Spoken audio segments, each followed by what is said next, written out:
అరకు తీరం maritime logistics గేట్వేగా మారుతుందని, దీనికి ఏపీ కేంద్రంగా ఉంటుందన్నారు సీఎం చంద్రబాబు. పొరుగు రాష్ట్రాలు కార్గోను కూడా రాష్ట్రంలోని పోర్టుల ద్వారానే రవాణా చేసేలా కార్యాచరణ రూపొందిస్తున్నామని ఆయన చెప్పారు. ప్రతి 50 కిలోమీటర్లకు ఒక పోర్టును ఏర్పాటు చేస్తామని వెల్లడించారు. ప్రతి పోర్టును రైలు, ఎయిర్, రోడ్డు మార్గాలతో అనుసంధానిస్తూ మాస్టర్ ప్లాన్ రూపొందించుకున్నట్లు తెలిపారు. విశాఖపట్నంలోని నోవెటల్ హోటల్లో మంగళవారం జీఎఫ్ఎస్డీ మారిటైమ్ గేట్వే సంయుక్తంగా నిర్వహించిన east Coast maritime and logistics summit కు ఆయన హాజరయ్యారు. లాజిస్టిక్స్ కోసం ప్రత్యేకంగా కార్పొరేషన్ ఏర్పాటు చేసి పాలసీని రూపొందిస్తున్నామన్నారు. దీనికి అవసరమైన సూచనలు, సలహాలు ఇవ్వడానికి 15 నుంచి 20 మందితో ఒక కమిటీని ఏర్పాటు చేయాలని పారిశ్రామికవేత్తలకు సూచించారు. అమరావతికి బుల్లెట్ ట్రైన్ రాబోతుందని చెప్పారు. రాష్ట్రంలో కొత్తగా అదానీ గ్రూప్ లాజిస్టిక్స్ యూనివర్సిటీ ఏర్పాటు చేస్తుందని, అలాగే విశాఖపట్నంలో జీఎంఆర్ సంస్థ సివిల్ ఏవియేషన్ యూనివర్సిటీ ఏర్పాటు చేస్తుందని సీఎం చెప్పారు. రాష్ట్రంలో షిప్ బిల్డింగ్ తో పాటు రిపేర్లు, బ్రేకింగ్ యూనిట్లు, కంటైనర్ల నిర్మాణానికి ఎవరైనా ముందుకు వస్తే తగిన సహకారం అందిస్తామన్నారు. ఏపీలో పోర్టుల నుంచి కార్గో 90% బల్క్ గానే రవాణా జరుగుతుందని, కంటైనర్ కార్గో కూడా పెంచాల్సి ఉందన్నారు. రాష్ట్రంలో 1050 కిలోమీటర్ల తీర ప్రాంతం ఉందని, సముద్ర రవాణాలో ఏపీది 2వ స్థానమని, మూడు ఇండస్ట్రియల్ కారిడార్లు ఉన్నందున మరింత అభివృద్ధి సాధించవచ్చన్నారు. లాజిస్టిక్స్ కోసం దీర్ఘకాలిక విధానం తీసుకువస్తామని, వాటికి భూమిని దీర్ఘకాలిక లీజుకు ఇస్తామని సీఎం వివరించారు. రాష్ట్రంలోని అన్ని విమానాశ్రయాల నుంచి ఎయిర్ కార్గో పెంచాలని సూచించారు. నదుల అనుసంధానం ద్వారా కూడా జల రవాణా పెంచుకోవచ్చన్నారు. ఇంటిగ్రేటెడ్ లాజిస్టిక్స్ వ్యవస్థను అభివృద్ధి చేస్తామని చంద్రబాబు చెప్పారు. ఏపీలో ప్రస్తుతం 6 పోర్టులు ఉండగా మరో 4 నిర్మాణంలో ఉన్నాయని సీఎం చంద్రబాబు చెప్పారు. మూలపేట, మచిలీపట్నం, కాకినాడ, రామయ్యపట్నం పోర్టుల వద్ద అనుబంధ పరిశ్రమలు, పోర్టు టౌన్షిప్ల కోసం 10,000 ఎకరాలు అందుబాటులో ఉందన్నారు. డ్రోన్లతో సరుకు రవాణాకు సహకారం సదస్సుకు ముందుకు ఆయన వివిధ సంస్థలకు చెందిన ప్రతినిధులతో సమావేశమయ్యారు. ఈ భేటీలో 14 మంది పలు సూచనలు చేశారు. అందులో ఒకరు డ్రోన్ల ద్వారా సరుకులను రవాణా చేస్తున్న తమకు సహకారం అందించాలని కోరారు. విజయవాడ నుంచి హైదరాబాద్కు మందులను డ్రోన్ల ద్వారా పంపిస్తుంటే కిలో 80 రూపాయల వరకు పడుతుందని సీఎంకు వివరించారు. దీనిపై స్పందించిన చంద్రబాబు తప్పక ప్రోత్సహిస్తామన్నారు. శ్రావణ్ షిప్పింగ్ ఎండీ సాంబశివరావు మాట్లాడుతూ విమానాల ద్వారా సరుకు పంపడానికి ఏర్పాట్లు చేయాలని, పోర్టులకు కూడా ఇండస్ట్రియల్ ఏరియల్ లోకల్ అథారిటీ పెట్టాలని కోరగా సీఎం అంగీకరించారు. అనంతరం air cargo forum of India AP చాప్టర్ను ప్రారంభించారు. పుస్తకాలు, పెన్నులు, నూలు, రంగులపై జీఎస్టీ ఎత్తివేయాలని రాష్ట్ర ఆర్థిక మంత్రి పయ్యావుల కేశవ్ విజ్ఞప్తి చేశారు. బుధ, గురువారాల్లో ఢిల్లీలో జీఎస్టీ మండలి సమావేశాలు జరగనున్న నేపథ్యంలో రాష్ట్ర అవసరాలకు అనుగుణంగా పన్ను స్లాబుల్లో మార్పులు చేయాలని కోరుతూ జీఎస్టీ మండలి చైర్పర్సన్, కేంద్ర ఆర్థిక మంత్రి నిర్మలా సీతారామన్ కు ఆయన కొన్ని ప్రతిపాదనలతో లేఖ రాశారు. ముఖ్యంగా చేనేత రంగాన్ని ఆదుకోవాలని, పాదరక్షల రంగంలో ఉన్న ఎంఎస్ఎంఈలకు చేయూతనివ్వాలని, పుస్తకాలు, పెన్నులపై పూర్తిగా పన్ను మినహాయించాలని మంత్రి కోరారు. ఏపీలో బందర్పేట్ చీరలు, ఉప్పాడ జందారి చీరలు, వెంకటగిరి జరీ చీరలు, మంగళగిరి చేనేత చీరలు, పొందూరు ఖాదీ, కాటన్, ఇతర వస్త్రాలకు ఏపీ ప్రసిద్ధి అని పయ్యావుల తన లేఖలో తెలిపారు. రాష్ట్రంలో వస్త్రాల ఉత్పత్తి, వ్యాపారం ద్వారా 5 లక్షల మందికి పైగా ఉపాధి పొందుతున్నారని, వ్యాట్ ఉన్న సమయంలో కాటన్, నూలు, సిల్క్ నూలుపై పన్నులు ఉండేవి కాదని, కానీ ఇప్పుడు కాటన్ నూలుపై 5%, రంగులు, వాటికి సంబంధించిన రసాయనాలపై 18% పన్ను అమలవుతున్న కారణంగా ధరలు పెరిగి వ్యాపారం కుదేలవడంతో ఆ రంగంలో ఉపాధి తగ్గిపోయిందని మంత్రి వివరించారు. అలాగే గరిటెలు, స్పూన్లు, పాత్రలు, వల్కనైజ్డ్ రబ్బర్లు, పేపర్లు కలిపిన పాలు, ఫ్లేవర్లు కలిపిన పాలు, జున్ను, బేకరీ ఉత్పత్తులపై జీఎస్టీని ఎత్తివేయాలని కేశవ్ కోరారు. ఏపీలో ఎరువుల సరఫరాపై రైతులెవరూ ఆందోళన చెందాల్సిన అవసరం లేదని, డిమాండ్ కన్నా అదనంగానే నిల్వలు ఉన్నాయని ముఖ్యమంత్రి చంద్రబాబు స్పష్టం చేశారు. ఎరువులు బ్లాక్ మార్కెట్కు తరలిపోకుండా కఠినంగా వ్యవహరించాలని అధికారులకు ఆదేశాలు జారీ చేశారు. మంగళవారం ఉండవల్లిలోని క్యాంపు కార్యాలయంలో ఉద్యాన పంటలు, ఎరువుల లభ్యత, ఉల్లి కొనుగోలు తదితర అంశాలపై సీఎం సమీక్ష జరిపారు. ఈ క్రాప్ ద్వారా రాష్ట్రంలో ఎంత మేరకు ఏ పంటలు సాగుతున్నాయో, ఎరువుల వినియోగం ఎంత జరుగుతున్నదో లెక్కలు తీయాలని అధికారులను ఆదేశించారు. నిరంతర పర్యవేక్షణ ద్వారా సమస్య రాకుండా చూడాలన్నారు. ఈ సీజన్లో 2.02 లక్షల టన్నుల యూరియా రాష్ట్రానికి సరఫరా అయ్యిందని, వాస్తవ డిమాండ్ కన్నా అదనంగా నిల్వలు ఉన్నాయని అధికారులు చెప్పారు. గతంతో పోల్చితే ఈసారి 91,000 టన్నుల యూరియా అదనంగా వచ్చిందని, డీఏపీ 16,000 టన్నులు, కాంప్లెక్స్ ఎరువులు 1.20 లక్షల టన్నులు అదనంగా వచ్చాయని వివరించారు. దీనిపై సీఎం స్పందిస్తూ రాష్ట్రంలో ఎరువుల లభ్యత ఇంతగా ఉన్నా కొందరు దుష్ప్రచారం చేస్తున్నారని అసహనం వ్యక్తం చేశారు. రసాయన ఎరువులు, పురుగు మందుల రహిత రాష్ట్రంగా ఏపీని తీర్చిదిద్దాలని అధికారులకు నిర్దేశించారు. రసాయన ఎరువులు, పురుగు మందుల వినియోగం తగ్గించిన రైతులకు రాయితీలు ఇచ్చే అంశంపై ప్రణాళికలు సిద్ధం చేయాలని ఆదేశించారు. రైతు సేవా కేంద్రాల ద్వారా గణాంకాలు నమోదు చేయాలన్నారు. రాష్ట్రంలోని 11 ఉద్యాన పంటలకు కనీస ధర వచ్చేలా చూడాలని ఆదేశించారు. రైతులు ఎట్టి పరిస్థితుల్లోనూ నష్టపోవటానికి వీల్లేదన్నారు. మరోవైపు కాఫీ తోటలకు కొత్తగా వచ్చిన బెర్రీ బోరర్ తెగులపై తక్షణ చర్యలు చేపట్టాలన్నారు. కొత్త తెగులు వచ్చిన కాఫీ పంట 20 ఎకరాల్లోనే ఉందని, దానిని తక్షణమే తొలగించాల్సి అవసరం ఉందని అధికారులు చెప్పగా తొలగించిన పంటకు నష్టపరిహారం చెల్లించి రైతులను ఆదుకోవాలని సీఎం సూచించారు. ఏపీ రాజధాని అమరావతిలో కీలక నిర్మాణాలను త్వరితగతిన పూర్తి చేసేలా దృష్టి సారించాలని సీఎం చంద్రబాబు ఆదేశించారు. మంగళవారం సీఎం క్యాంపు కార్యాలయంలో చంద్రబాబు నేతృత్వంలో 52వ సిఆర్డీఏ అథారిటీ సమావేశం జరిగింది. 7 అంశాలకు ఈ సమావేశంలో ఆమోదం లభించింది. రాజధాని పరిధిలో చేపట్టే కీలక ప్రాజెక్టులు వేగంగా కార్యరూపం దాల్చేలా స్పెషల్ పర్పస్ వెహికల్ ఏర్పాటుకు ఆమోదం తెలిపారు. గ్రీన్ ఫీల్డ్ ఎయిర్పోర్ట్, ఎన్టీఆర్ విగ్రహం ఏర్పాటు, smart industries, iconic bridge, sports city, river front, ropeway, inner ring road వంటి ప్రాజెక్టుల పనులు త్వరితగతిన పూర్తయ్యేందుకు ఎస్పీవీ దోహదపడుతుంది. అయితే ఎస్పీవీ పరిధిలోకి బయో డిజైన్ ప్రాజెక్టును కూడా తీసుకురావాలని అధికారులకు సీఎం సూచించారు. స్పోర్ట్స్ సిటీ తరహాలోనే హెల్త్ సిటీ కూడా అమరావతిలో ఏర్పాటు కానుందని, దాని పరిధిలో బయో డిజైన్ ప్రాజెక్టు ఏర్పాటు చేయాలని సీఎం చెప్పారు. ప్రజారోగ్య సేవల నిమిత్తం బయో డిజైన్ ప్రాజెక్టులో భాగస్వాములుగా ఉండేందుకు 7 దేశాలకు చెందిన నిపుణులు, సంస్థలు సిద్ధంగా ఉన్నాయని అధికారులు తెలిపారు. ఆయా ప్రాజెక్టుల డిజైన్, నిధులు సమకూర్చడం మొదలు నిర్మాణం పూర్తయ్యేంత వరకు ఎస్పీవీనే పూర్తి బాధ్యత వహించనున్నట్లు అధికారులు వివరించారు. మరోవైపు అమరావతిలో ప్రభుత్వ భవనాల సముదాయం కోసం మౌలిక సదుపాయాల కల్పన పనులు త్వరలో ప్రారంభం కానున్నాయి. దీనికి సంబంధించిన టెండర్కు సిఆర్డీఏ అథారిటీ ఆమోదం తెలిపింది. రాజధాని పరిధిలో కన్వెన్షన్ సెంటర్ల నిర్మాణం కోసం కొన్ని ప్రముఖ హోటళ్లు ముందుకు వచ్చాయని అధికారులు సీఎంకు వివరించారు. ఇప్పటికే కొన్ని ప్రముఖ హోటళ్లకు భూములు కేటాయించామని, వాటికి అనుబంధంగా కొందరు కన్వెన్షన్ సెంటర్ల నిర్మాణం చేపట్టాలని భావిస్తున్నారని తెలిపారు. ఈ క్రమంలో అదనంగా భూములు కేటాయించాలని కోరినట్లు చెప్పారు. నిర్మాణాలు ప్రపంచ ప్రమాణాలకు ధీటుగా ఉండాలని సూచిస్తూ ముందుకొచ్చిన సంస్థలకు కన్వెన్షన్ సెంటర్ల నిమిత్తం భూములు ఇచ్చేందుకు సీఎం అంగీకరించారు. మాస్టర్ ప్లాన్ అవసరాలకు అనుగుణంగా ఏమైనా భూసేకరణ చేపట్టాలంటే రైతులతో మాట్లాడి ఈ ప్రక్రియ చేపట్టనున్నట్లు అధికారులు తెలిపారు. ఐకానిక్ బ్రిడ్జ్ నిర్మాణానికి సంబంధించి అధికారులు పవర్ పాయింట్ ప్రజెంటేషన్ ద్వారా సీఎంకు వివరించారు. కృష్ణానదిలోని ద్వీపాలను అభివృద్ధి చేసి పర్యాటకులను ఆకర్షించేలా చూడాలని చంద్రబాబు సూచించారు. ఈ సమావేశంలో మంత్రి నారాయణతో పాటు మున్సిపల్, సిఆర్డీఏ, ఏడీసీ సహా వివిధ శాఖలకు చెందిన అధికారులు పాల్గొన్నారు. విజయవాడ జిల్లా జైలులో ఉన్న ఐపీఎస్ అధికారి ఎన్ సంజయ్ను ఏసీబీ అధికారులు కస్టడీకి తీసుకున్నారు. దళితులకు ఎస్సీ, ఎస్టీ అట్రాసిటీ చట్టాలపై అవగాహన కలిగించేందుకు కేటాయించిన నిధులను జగన్ జమానాలో స్వాహా చేసిన వ్యవహారంతో పాటు పలు అవినీతి అంశాలపై సంజయ్ను ప్రశ్నించారు. అయితే కొన్ని ప్రశ్నలకు మౌనం వహించిన ఆయన మరికొన్నిటికి అంతా బాగానే చేశామంటూ నమ్మబలికే ప్రయత్నం చేసినట్లు సమాచారం. సిఐడి, అగ్నిమాపక విభాగాలకు అధినేతగా ఆనాడు పనిచేసిన సంజయ్పై పెద్ద ఎత్తున అవినీతి ఆరోపణలు వచ్చాయి. కూటమి ప్రభుత్వం ఆదేశంతో విజిలెన్స్ విచారణ నివేదిక ఆధారంగా ఏసీబీ ఆయనపై కేసు నమోదు చేసింది. దీనిపై హైకోర్టుకు వెళ్లి సంజయ్ తెచ్చుకున్న ముందస్తు బెయిల్ను ఇటీవల సుప్రీంకోర్టు రద్దు చేయడంతో ఆయన జైలుకు వెళ్లాల్సి వచ్చింది. సంజయ్ను మంగళవారం నుంచి 3 రోజుల పాటు కస్టడీకి ఇస్తూ ఏసీబీ కోర్టు అనుమతులు జారీ చేసింది. ఈ నేపథ్యంలో మంగళవారం ఏసీబీ అధికారులు సంజయ్ను జైలు నుంచి అదుపులోకి తీసుకున్నారు.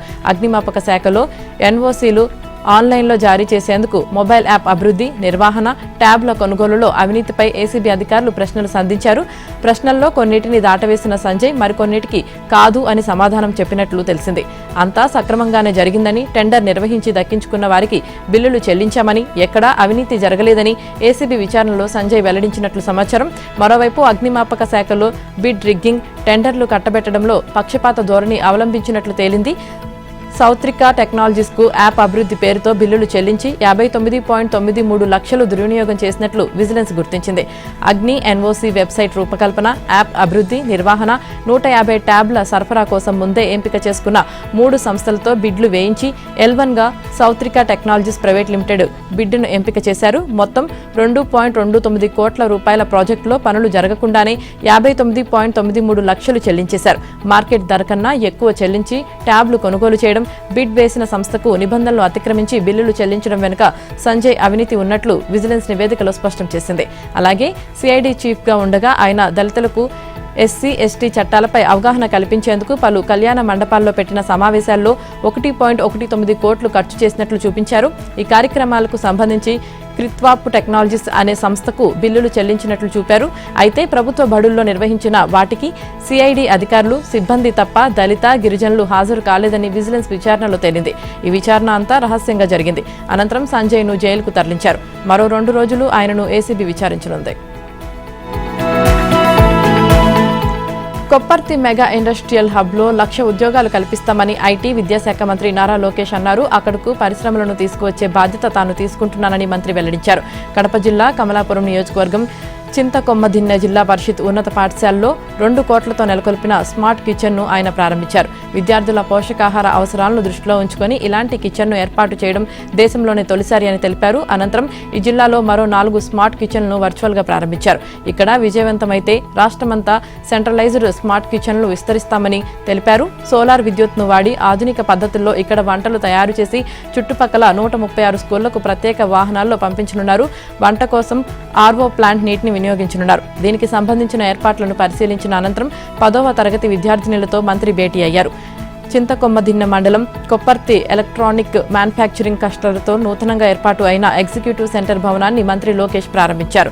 టీవీలను తయారు చేసే ఎంఎస్ టెక్నోడోమ్ ఇండియా ప్రైవేట్ లిమిటెడ్ను, రెడీమేడ్ దుస్తులు తయారు చేసే టెక్సాసానా వరల్డ్ ప్రైవేట్ లిమిటెడ్ పరిశ్రమలను కొప్పర్తి మెగా ఇండస్ట్రియల్ హబ్లో జిల్లా ఇన్ఛార్జ్ మంత్రి సవిత, స్థానిక ఎమ్మెల్యే కృష్ణ చైతన్య రెడ్డితో కలిసి ఆరంభించారు. మహిళలను ఎక్కడ గౌరవిస్తే అక్కడే అభివృద్ధి, సంక్షేమం సాధ్యమన్నారు.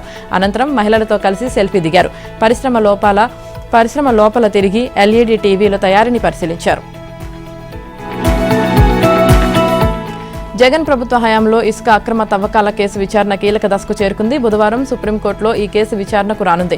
ఇప్పటికే రాష్ట్ర ప్రభుత్వం అఫిడవిట్ను దాఖలు చేసింది. జగన్ ప్రభుత్వ జమానాలో 2021-2024 వరకు 2,743 హెక్టార్ల పరిధిలో 3.91 లక్షల టన్నుల ఇసుకను అక్రమంగా తవ్వి తీశారని అందులో ప్రభుత్వం పేర్కొంది. ఇందులో 1.22 కోట్ల టన్నుల ఇసుక అక్రమ తవ్వకాలకు సంబంధించి తవ్వకాలు చేసిన కంపెనీలకు 1,467 కోట్ల మేర డిమాండ్ నోటీసులు జారీ చేసినట్లుగా వివరించింది. బుధవారం జరిగే విచారణలో ప్రభుత్వ అఫిడవిట్ కీలకం కానుంది. అయితే ఇంకా లెక్క తేలాల్సిన అక్రమ ఇసుక సొమ్ము చాలానే ఉంది. ప్రభుత్వ గణాంకాల ప్రకారం కేవలం 1.22 కోట్ల టన్నులకు 1,467 కోట్ల మేర ఇసుక దోపిడీ జరిగింది. ఇంకా 2.69 కోట్ల టన్నుల ఇసుక దోపిడీకి లెక్క తేలాల్సి ఉంది. ఈ మొత్తం విలువ కనీసం 4,000 కోట్లపైనే ఉండొచ్చని అధికార వర్గాలు చెబుతున్నాయి. అయితే ఏపీ స్పేస్ అప్లికేషన్ సెంటర్ అధ్యయనం ప్రకారం కేవలం 1 మీటర్ లోతు మేర తవ్వకాలు జరిగితేనే 3.91 కోట్ల టన్నులు అక్రమంగా తవ్వి తీసినట్లుగా గుర్తించారు. అయితే గూగుల్ ఎర్త్ ప్రో మ్యాప్స్ ఆనాడు తీసిన ఫోటోల ఆధారంగా కనీసం 5 నుంచి 6 మీటర్ల లోతున తవ్వకాలు జరిగాయని ఈ కేసులో పిటిషనర్గా ఉన్న నాగేంద్ర కుమార్ చెబుతున్నారు. ఇక కేవలం 1 మీటర్ లోతు తవ్వకాలను ప్రామాణికంగా తీసుకుంటేనే 3.91 కోట్ల అక్రమ తవ్వకాలు బయటపడ్డాయని, కానీ ఆనాడు గూగుల్ ఎర్త్ ఫోటోలను, ఇతర సాక్ష్యాధారాలను పరిశీలిస్తే ప్రభుత్వం చెబుతున్న దానికంటే 5-6 రెట్లు అక్రమ తవ్వకాలు జరిగాయని పిటిషనర్ సుప్రీంకోర్టుకు నివేదించారు. ఈ నేపథ్యంలో రాష్ట్రంలో కనీసం 6,500 హెక్టార్ల పరిధిలో అక్రమ తవ్వకాలు జరిగాయని కోర్టు దృష్టికి ఇంతకు ముందే తీసుకువెళ్లారు. ఉత్తర ఒడిశాకు ఆనుకుని వాయువ్య బంగాళాఖాతంలో మంగళవారం ఉదయం అల్పపీడనం ఏర్పడింది. ఇది వచ్చే 24 గంటల్లో తీవ్ర అల్పపీడనంగా మారుతుందని, ఆ తర్వాత ఉత్తర ఒడిశాలో తీరం దాటి పశ్చిమ వాయువ్యంగా పయనిస్తుందని వాతావరణ శాఖ తెలిపింది. దీని ప్రభావంతో మంగళవారం ఉత్తరాంధ్రలో అనేక చోట్ల వర్షాలు, అక్కడక్కడ భారీ వర్షాలు కురిశాయి. రానున్న 24 గంటల్లో ఉత్తర కోస్తాలో అనేక చోట్ల, దక్షిణ కోస్తా, రాయలసీమల్లో పలుచోట్ల వర్షాలు కురుస్తాయని వాతావరణ శాఖ తెలిపింది. ఇక ఉత్తరాంధ్రలో అక్కడక్కడ భారీ వర్షాలు పడతాయని వాతావరణ శాఖ తెలిపింది. మంగళవారం ఉదయం నుంచి రాత్రి వరకు శ్రీకాకుళం జిల్లా సంత బొమ్మాలిలో 9.3, వజ్రపు కొత్తూరులో 8.1, చినబాండాలో 7.9, పలాసలో 7, రావివలసలో 5.6, హరిపురంలో 5.3 సెంటీమీటర్ల వర్షపాతం నమోదైంది. తీరం వెంబటి గంటకు 40 నుంచి 60 కిలోమీటర్ల వేగంతో గాలులు వీచే అవకాశం ఉన్నందున మత్స్యకారులు సముద్రంలో చేపల వేటకు వెళ్లొద్దని విపత్తుల నిర్వహణ సంస్థ హెచ్చరించింది.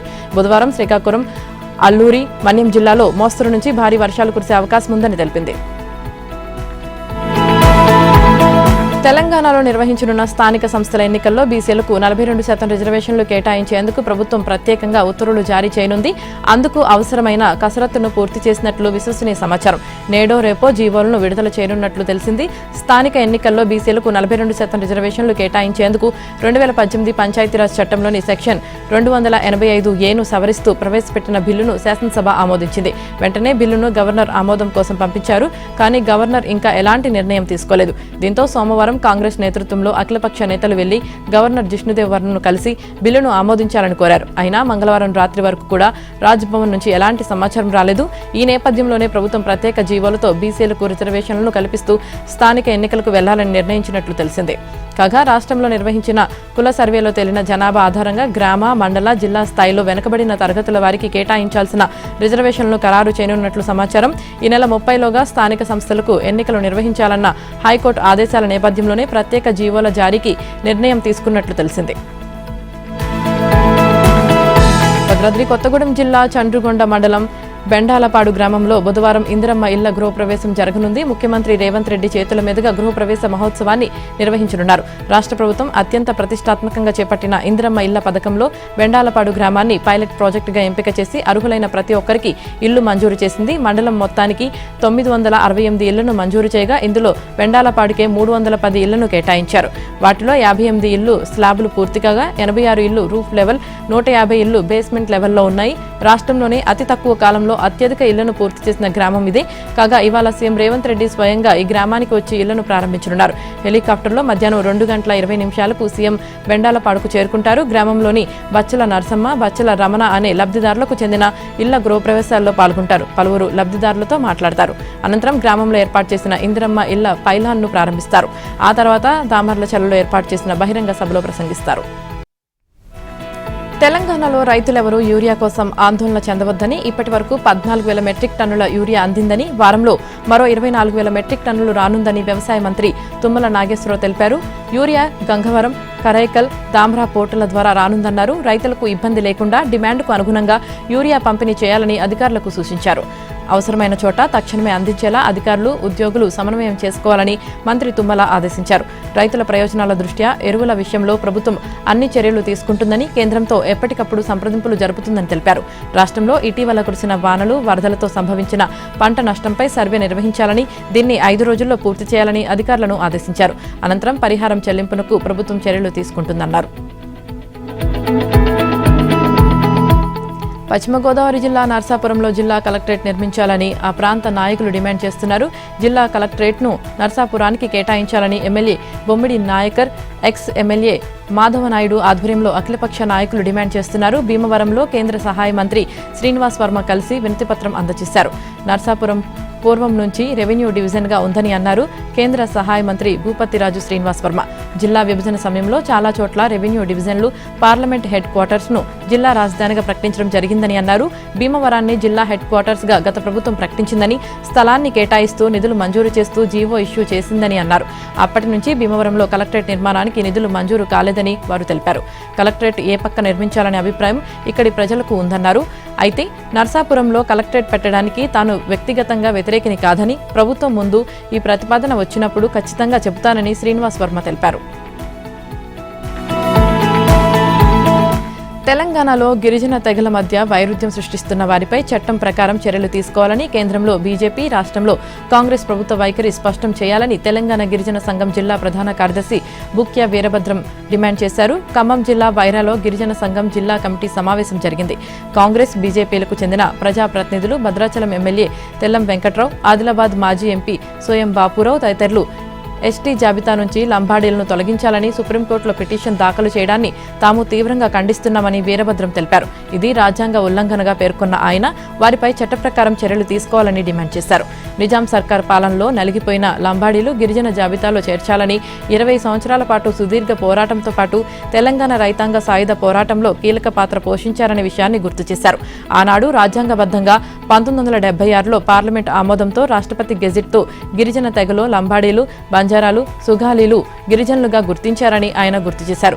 రాజ్యాంగబద్ధంగా గుర్తించబడ్డ లంబాడీలను కావాలని కొన్ని రాజకీయ పార్టీలు, కొన్ని శక్తులు తెగల మధ్య వైరుధ్యం సృష్టించి రాజకీయాల లబ్ధి పొందాలని చూస్తున్నాయని విమర్శించారు. గిరిజన తండాలో గుడేలు, నిరుద్యోగ సమస్య, పోడు భూముల సమస్య, ఐటీడీఏ, కేంద్ర రాష్ట్ర ప్రభుత్వాల నుంచి రావాల్సిన గిరిజన సబ్ ప్లాన్ నిధులు సాధించడం కోసం ఐక్యంగా ఉద్యమించాలని పిలుపునిచ్చారు. అంబేద్కర్ కోనసీమ జిల్లాలో AP deputy CM Pawan Kalyan పుట్టినరోజు సందర్భంగా 2 చోట్ల ఉద్రిక్తత ఏర్పడింది. పవన్ ఫ్యాన్స్ తీరుపై 2 ప్రాంతాల్లో స్థానికులు తీవ్ర అభ్యంతరాలు వ్యక్తం చేశారు.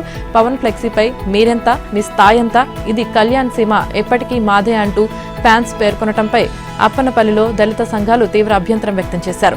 పవన్ కళ్యాణ్ అభిమానుల తీరుపై దళిత సంఘాలు తీవ్రంగా ఆగ్రహం వ్యక్తం చేయడంతో పోలీసుల సమక్షంలో జనసేన నేతలు ఫ్లెక్సీలను చించివేశారు. రావులపాలెం మండలం ఈతకోటలో పవన్ కళ్యాణ్ అభిమానులు స్థానికుల మధ్య ఘర్షణ చోటు చేసుకుంది. అభిమానులు నిర్వహించిన బైక్ ర్యాలీపై వివాదం ఏర్పడింది. పవన్ కళ్యాణ్ అభిమానులు, స్థానికులు ఒకరిపై మరొకరు రాళ్లు విసురుకున్నారు.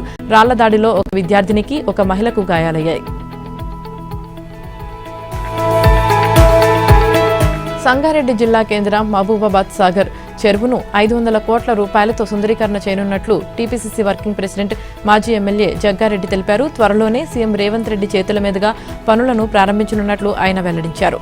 సంగారెడ్డి కలెక్టరేట్లో హెచ్ఎండీఏ, ఇరిగేషన్ తదితర శాఖల అధికారులతో టీజీఐఐసీ చైర్పర్సన్ జగ్గారెడ్డి, కలెక్టర్ ప్రావీణ్యాలతో కలిసి ఆయన సమీక్ష నిర్వహించారు. ఈ సందర్భంగా మహబూబ్ సాగర్ ను సందర్శించి అభివృద్ధి ప్రణాళికలపై చర్చించారు. మహబూబ్ సాగర్ చెరువు మధ్యలో 20 కోట్లతో భారీ శివుడి విగ్రహం, కేబుల్ బ్రిడ్జ్ ఏర్పాటు చేయనున్నట్లు జగ్గారెడ్డి తెలిపారు. రాబోయే 25 సంవత్సరాలను దృష్టిలో ఉంచుకొని ట్రీట్మెంట్ ప్లాంట్, రహదారులు, సైకిల్ ట్రాక్ ఏర్పాట్లు చేయనున్నట్లు పేర్కొన్నారు. మొదటి దశ సుందరీకరణ పనులను వచ్చే ఏడాది బతుకమ్మ నాటికి పూర్తి చేసే లక్ష్యంతో పనిచేస్తున్నట్లు చెప్పారు. తిరుపతిలోని శ్రీ గోవిందరాజస్వామి వారి ఆలయంలో ఇవాల్టి నుంచి 5వ తేదీ వరకు జరగనున్న పవిత్రోత్సవాలకు మంగళవారం సాయంత్రం శాస్త్రోక్తంగా అంకురార్పణ చేపట్టారు. ఈ సందర్భంగా ఉదయం ఆచార్య ఋత్విక్ వర్ణంలో భాగంగా ఋత్వికులకు విధులు కేటాయించి వస్త్ర సమర్పణ చేశారు. సాయంత్రం ఆలయ విమాన ప్రాకారం చుట్టూ సేనాధిపతి వారిని ఊరేగింపు నిర్వహించారు. ఆ తర్వాత యాగశాలలో అంకురార్పణ కార్యక్రమాలు చేపట్టారు. పవిత్రోత్సవాల్లో భాగంగా ఇవాళ పవిత్ర ప్రతిషట్ చేపడతారు. ఈ ఉదయం 9 నుంచి 11 గంటల వరకు యాగశాలలో అకల్మష ప్రాశ్చిత్యం, పంచగవ్య ప్రాసన మరియు సప్నాన తిరుమంజనంకు ఏర్పాట్లు చేపడతారు. ఉదయం 11 గంటల నుండి 12:30 గంటల వరకు కళ్యాణ మండపమునందు సప్న తిరుమంజనం, సేవాకాలము, సాత్తుమొర ఆస్థానం చేపడతారు. సాయంత్రం ఉత్సవమూర్తులు తిరువది ఉత్సవం నిర్వహిస్తారు. ప్రపంచ ప్రఖ్యాత శాస్త్రవేత్త డాక్టర్ యలవర్తి నాయుడమ్మ పురస్కారానికి ఆర్థిక వ్యవహారాల నిపుణుడు, ఐఏఎస్ అధికారి నాగరాజు మద్దిరాల ఎంపికయ్యారు. కేంద్ర ఆర్థిక శాఖలో ఆర్థిక సేవల విభాగ కార్యదర్శిగా ఉన్న ఆయనకు 2025 సంవత్సరం పురస్కారాన్ని అందజేయనున్నారు. ఈ మేరకు గుంటూరు జిల్లా తెనాలిలో మంగళవారం ఏర్పాటు చేసిన మీడియా సమావేశంలో doctor Yalavarthi Nayudamma science and technology foundation chairman Edlapati Raghunath Babu తెలిపారు. ప్రఖ్యాత చర్మ శాస్త్రవేత్తగా గుర్తింపు పొందిన డాక్టర్ నాయుడమ్మ బాపట్ల జిల్లా అమృతలూరు మండలం ఎల్లవరు గ్రామంలో జన్మించారు. నాయుడమ్మ పేరుపై ఏటా శాస్త్రవేత్తలు వివిధ రంగాల్లో నిపుణులకు అవార్డును ప్రదానం చేస్తున్నారు. ఈ ఏడాది పురస్కారాన్ని నాగరాజు తెనాలి రామకృష్ణ కవి కళాక్షేత్రంలో ఈ నెల 10న తెలంగాణ గవర్నర్ జిష్ణుదేవ్ వర్మ అందించనున్నారు. CSIR chief scientist doctor Swarna V కాంత ఈ కార్యక్రమంలో పాల్గొననున్నారు. కాగా మద్దిరాల నాగరాజు 1993వ బ్యాచ్కు చెందిన త్రిపుర కేడర్ ఐఏఎస్ అధికారి. ఆయన కృష్ణా జిల్లాలో 1966లో జన్మించారు. ప్రస్తుతం 2025 కేంద్ర బడ్జెట్ రూపకల్పన భాగస్వామిగా ఉన్నారు. అమెరికా సుంకాలపై ప్రధాని మోదీ కీలక వ్యాఖ్యలు చేశారు. దేశ ఆర్థిక వ్యవస్థ అంచనాలను మించి రాణిస్తుందన్నారు. ఢిల్లీలోని బసోభూమిలో నిర్వహించిన సెమికాన్ ఇండియా 2025 సదస్సులో ప్రధాని మోదీ ప్రసంగించారు. ఇతరుల ఆర్థిక స్వార్థం వల్ల ఎన్ని సవాళ్లు ఎదురైనప్పటికీ భారత్ 7.8% వృద్ధి రేటును సాధించిందన్నారు. ప్రపంచ పరిస్థితుల్లో అనిశ్చితి నెలకొల్పినప్పటికీ భారత్ మాత్రం స్థిరంగా అభివృద్ధి వైపు ముందడుగు వేస్తుందన్నారు. ప్రపంచంలోని వివిధ కంపెనీలు మేక్ ఇన్ ఇండియా కోసం భారత్కు రావాలని, ప్రపంచం కోసం తయారీలు చేపట్టాలని పిలుపునిచ్చారు. దేశ రాజధాని ఢిల్లీలో కురుస్తున్న భారీ వర్షాలకు యమునా నది ప్రమాద స్థాయిని దాటి ప్రవహిస్తుండటంతో పలు ప్రాంతాలు జలమయమయ్యాయి. యమునా నది పాత రైల్వే వంతెన వద్ద మంగళవారం సాయంత్రానికల్లా నది గరిష్ట ప్రమాద స్థాయి అయిన 205.33 మీటర్లు దాటి 206.03 మీటర్ల స్థాయిలో ప్రవహిస్తుంది. వరద పరిస్థితుల నేపథ్యంలో లోతట్టు ప్రాంతాలను ఖాళీ చేయించే ప్రక్రియ ప్రారంభమైంది. భారీ వర్షాల కారణంగా పలు లోతట్టు ప్రాంతాలు ఇప్పటికే జలమయమయ్యాయి. హర్యానాలోని హత్నికుండ్ బ్యారేజ్ నుంచి 1,76,000 క్యూసెక్కులు వజీరాబాద్ బ్యారేజ్ నుంచి 69.21 వేల క్యూసెక్లు, ఓక్లా బ్యారేజ్ నుంచి 73.619 వేల క్యూసెక్ల వరద వచ్చి చేరుతుండటంతో యమునా నదిలో ప్రవాహం క్రమక్రమంగా పెరుగుతున్నట్లు అధికారులు పేర్కొన్నారు. ఇళ్లలోకి నీరు చేరుతుండటంతో పడవలపై తిరుగుతూ అధికారులు నది తీర ప్రాంత ప్రజలకు హెచ్చరికలు జారీ చేశారు. మరోపక్క చాలా చోట్ల రోడ్లు తెగిపోయి రవాణాకు తీవ్ర ఆటంకాలు ఎదురవుతున్నాయి. వరద పరిస్థితిని దృష్టిలో ఉంచుకుని యమునా నదిపై వంతెన నుంచి రాకపోకలు నిలిపివేస్తున్నట్లు అధికారులు ప్రకటించారు. గత 2 రోజులుగా తెరపి లేకుండా కురుస్తున్న వర్షాలు గురుగ్రామ్ ప్రాంతాన్ని జలదిగ్బంధానికి గురిచేశాయి. దీంతో ట్రాఫిక్ నిలిచిపోయి సామాన్యులు దైనందిన జీవితం స్తంభించిపోయింది. కుండపోత నేపథ్యంలో 63A సెక్టార్లో కదర్పుర గ్రామ సమీపంలోని ఆరావళి డ్యాం దెబ్బతింది. దీంతో గ్రామంలోకి కొన్ని అడుగుల లోతు వరకు వరద నీరు చేరింది. ఢిల్లీలోని అగ్రసేన చౌక్, సెక్టార్ 15, మొహ్రలి రోడ్, పాత ఢిల్లీ రోడ్లు నీట మునిగిపోయాయి. పలు అండర్ పాస్ రహదారులన్నీ మూసివేశారు. మరోపక్క మంగళవారం సాయంత్రంలోగా యమునా నది నీటి మట్టం 206 మీటర్ల ఎత్తుకు చేరుకోవచ్చని వాతావరణ శాఖ అంచనా వేస్తుంది. దీంతో ఉద్యోగులు తమ ఇంటి నుంచే విధులు నిర్వర్తించాలని, పాఠశాలలు ఆన్లైన్ తరగతులు నిర్వహించాలని సూచించాయి. భారీ సుంకాల విధింపు నేపథ్యంలో భారత్, అమెరికా మధ్య సంబంధాలు దెబ్బతిన్నాయి. ఈ క్రమంలో ప్రధాని మోదీ చైనాలో పర్యటించడం, జిన్పింగ్, పుతిన్తో భేటీ కావడం ఆసక్తి రేకెత్తించాయి. ఇప్పుడు ఈ ముగ్గురు అధినేతలు కలిసి ఉన్న వీడియోను కాలిఫోర్నియా గవర్నర్ గవిన్ న్యూసమ్ ఎక్స్లో పోస్టు చేశారు. ట్రంప్నకు కౌంటర్ ఇచ్చారు. ఎస్సీఓ సదస్సు నేపథ్యంలో మోదీ, జిన్పింగ్, పుతిన్ కలుసుకున్నారు. ఆ సందర్భంగా రష్యా అధినేత భారత ప్రధాని చేతులు పట్టుకుని నడుస్తూ జిన్పింగ్ వద్దకు వెళ్తున్న వీడియోను న్యూసమ్ పోస్ట్ చేశారు. భయపడకండి, ట్రంప్ తన గార్డులను షికాగోకు పంపుతున్నారు అంటూ ఆ పోస్టుకు క్యాప్షన్ రాసుకొచ్చారు.